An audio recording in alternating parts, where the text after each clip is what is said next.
Kompas Petang berlanjut, saya Tifal Solesa. Terdakwa dugaan korupsi tata niaga komoditas timah Harvey Muiz disebut memberikan hadiah Natal kepada adik kandung dan adik iparnya masing-masing 200 juta rupiah. Hal itu terungkap dalam sidang dugaan korupsi Harvey Muiz yang menghadirkan 12 saksi, diantaranya adik Harvey, Mira Muiz, dan adik ipar Kartika Dewi yang merupakan adik kandung selebritas Sandra Dewi. Adik Sandra, Kartika Dewi, pernah mendapat transfer dana dari Harvey sebesar 200 juta rupiah sebagai hadiah Natal pada 2022 lalu.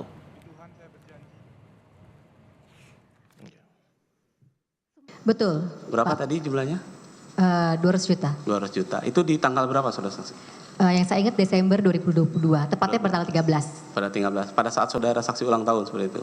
Tidak, itu adalah hadiah Natal seorang kakak terhadap adiknya. Ya. Emang sebelum-sebelumnya Pak Harvey selalu Tidak pernah. Tidak pernah. Jadi hadiah Natal tersebut bukanlah hadiah Natal rutin, hanya sekali saja. Sekali saja. 13 Desember 2022. Dan itu nilainya paling besar pernah diterima. Betul. Betul. Papa di mana? Kenapa nggak anterin sekolah lagi? Kenapa tidak mengajak mereka untuk bermain bersama lagi? Karena suami saya juga yang menyuapi anak-anak saya. Selebritas Sandra Dewi akhirnya hadir sebagai saksi di persidangan sang suami Harvey Muiz terkait dugaan kasus korupsi dalam tata niaga komoditas timah di PT Timah. Dirinya diperiksa terkait dugaan tindak pidana pencucian uang sang suami. Majelis Hakim mempertanyakan rincian keuangan dan sumber penghasilannya. Sandra Dewi menjelaskan bahwa uang sebesar 37,4 miliar rupiah yang ada di rekeningnya merupakan hasil kerja kerasnya bertahun-tahun dan tidak pernah terdapat aliran dana dari sang suami Harvey Muiz. Mengenai transferan yang masuk di rekeningnya, Sandra menyebut uang tersebut merupakan pinjaman dari teman sang suami dan dibayarkan kembali sehingga ditransfer ke rekening pribadinya. Kemudian ada deposito ya. Betul. 33 miliar ini. Iya, yang mulia. Ya. Itu tabungan di saya. Bank Mega. Ya. Apa yang tadi mulai tahun 2004 itu? 2004. Ya, jadi di rekening Bank Mega ini 100% hasil keringat saya dari tahun 2004 yang mulia. Dan tidak pernah ada aliran dana atau transferan dari suami saya dan semua yang ada di sini, di sebelah kanan saya tidak pernah. Jadi ini 100% hasil keringat saya dan sudah saya buktikan di rekening koran yang mulia. Dan uang yang saya pakai adalah uang yang saya pinjamkan kepada teman suami saya dan saya minta dikembalikan uang itu karena saya ingin memakai uang itu untuk membelikan kafein kepada orang tua saya. Jadi uang itu adalah uang saya. Saya memberikan pinjaman bukan sumbangan. Jadi ketika teman suami saya mengembalikan uang itu berarti uang itu adalah hak saya. Di persidangan, Sandra Dewi juga menyangkal puluhan tas mewah dan perhiasan yang disita Kejagung adalah pemberian dari sang suami Harvey Muiz. Ia menyatakan tas tersebut merupakan miliknya yang didapat saat melakukan endorsement sejak tahun 2012 dengan mengiklankan produk brand tertentu di media sosialnya. Di tahun 2014 ada lebih dari 23 toko-toko tas branded di Indonesia ini yang endorse saya, yang memberikan saya tas.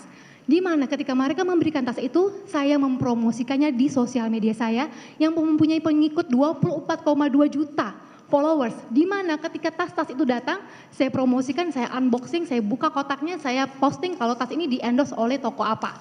Ini sudah 10 tahun saja, ada ratusan tas yang mulia sebenarnya. Sandra Dewi merupakan salah satu dari 12 saksi yang hadir di persidangan dugaan korupsi timah sang suami Harvey Muiz. Kejagung telah menetapkan 22 orang tersangka terkait kasus dugaan korupsi timah yang merugikan negara hingga 300 triliun rupiah. Tim Liputan, Kompas TV. Jaksa menghadirkan 12 saksi dalam kelanjutan kasus dugaan korupsi timah suami Sandra Dewi, Harvey Muiz. Sandra Dewi hadir dalam persidangan dan memberi penjelasan mengenai harta yang dimiliki serta sejumlah barang yang disita Kejaksaan Agung. Untuk mengetahui perkembangan kasus ini dan menganalisisnya lebih lanjut, kita akan bahas bersama pakar hukum TPPU Yenti Garnasi. Bu Yenti, selamat sore, apa kabar Bu?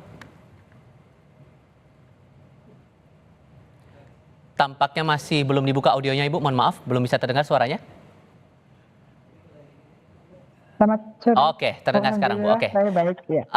Begini, Diakui bahwa seluruh harta yang dimiliki, yang disita oleh pihak kejaksaan itu adalah seluruhnya hasil jeripayahnya sendiri. Apakah ini bisa diartikan bahwa dakwaan jaksa ini sudah dipatahkan? Oh, itu kan namanya pembelaan ya, boleh saja menyampaikan dimintain keterangan kan, ini saksinya kan. Tapi kan ada bukti kan, sebelum dia jaksa membuat dakwaan kan sudah ada bukti-bukti kuat lah sampai seperti ini.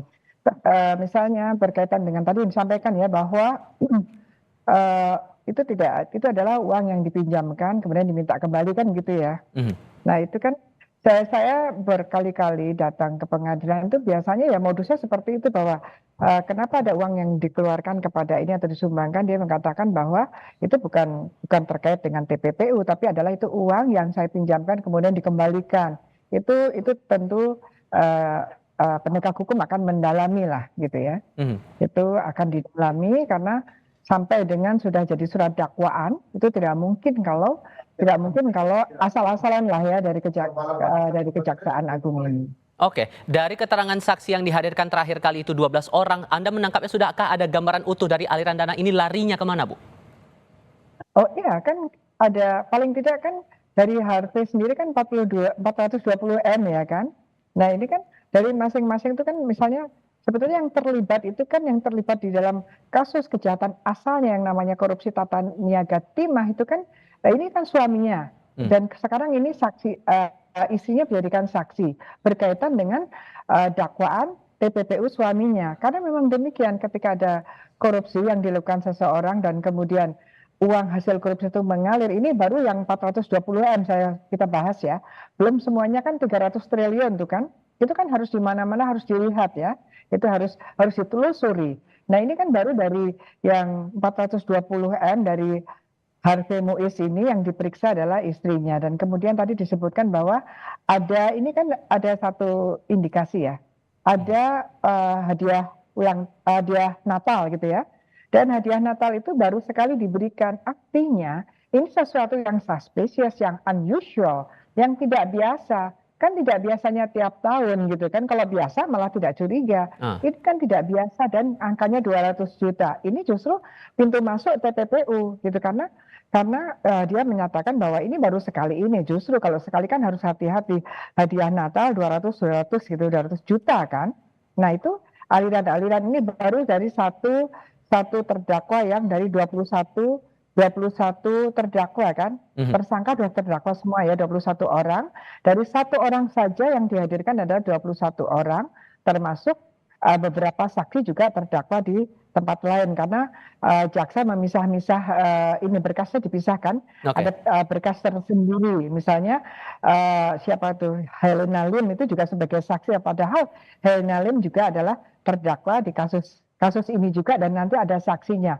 Karena ini terlalu besar ya, terlalu banyak. Ini adalah 300 triliun korupsi tata niaga timah, ini adalah korupsi terbesar di Indonesia. Ya, jadi kita betul-betul harus cari 300 triliun itu kemana saja. Tetapi di sisi lainnya, kalau dari keterangan Sandra Dewi tadi di sidang, Bu, bahwa dia mengakui seluruh harta yang disita itu adalah harta dari jeripayah pribadinya, itu harta miliknya, apakah bisa serta-merta itu dikembalikan dari pihak kejaksaan kepada Sandra Dewi kembali? Tidak kan, itu kan nanti kan harus dilihat lagi ya. Ini kan sudah kalau dia keberatan atas penyitaan, itu kan harusnya dia pra-peradilan. Ini kan sudah masuk ke pengadilan utamanya gitu ya, pengadilan perkara pokok. Sekarang ini nggak bisa dong.